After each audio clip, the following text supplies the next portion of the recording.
দীপাবলিতে রং মশলা ফাটানোর সময় বা ক্র্যাকার্স ফাটানোর সময় যদি হঠাৎ করে বাস্ট করে, তখন প্রাথমিক করণীয় কি? কোন হোমিওপ্যাথিক ওষুধ খাবেন? আজ জানাবো আপনাকে খুব দরকারি একটি তথ্য, যেটি প্রচুর প্রচুর শেয়ার করুন আপনার প্রিয়জনকে, খুব কাজে লাগবে।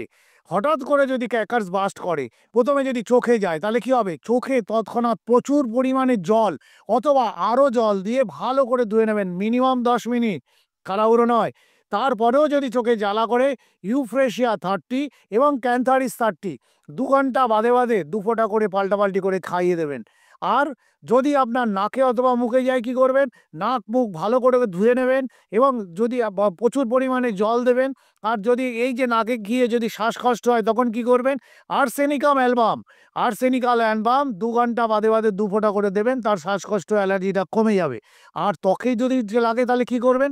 ত্বকে লাগলে রানিং ওয়াটার, মানে যেখান থেকে জল পড়ছে রানিং, সেখানে ত্বকে অনেকক্ষণ ধরে দেবেন, পারলে ঠান্ডা জল দেবেন। আর যদি আপনার ফোসকা পড়ে যায়, তখন কি করবেন? ফোসকা পড়লে ওই জায়গাটা একটা প্লাস্টিক কিছু দিয়ে ঢেকে দেবেন খুব, তাহলে কি হবে? আপনার ইনফেকশন হওয়ার কোনো চান্স থাকবে না। আপনি কি করবেন? অ্যালোভেরা প্রথমে লাগাবেন, নাহলে ঠান্ডা জল লাগাবেন। আরেকটি ওষুধের নাম বলছি, সিলভার এক্স মলম লাগাতে পারেন, এটিও খুব ভালো ওষুধ।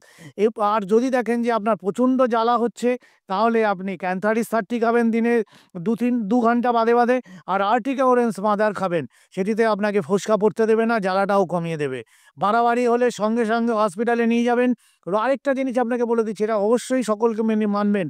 রং মশলা ফাটানোর সময় মুখে মাস্ক পরে নেবেন এবং হাতে গ্লাভস পরে নেবেন। হ্যাপি দিওয়ালি, আনন্দে দীপাবলি কাটান।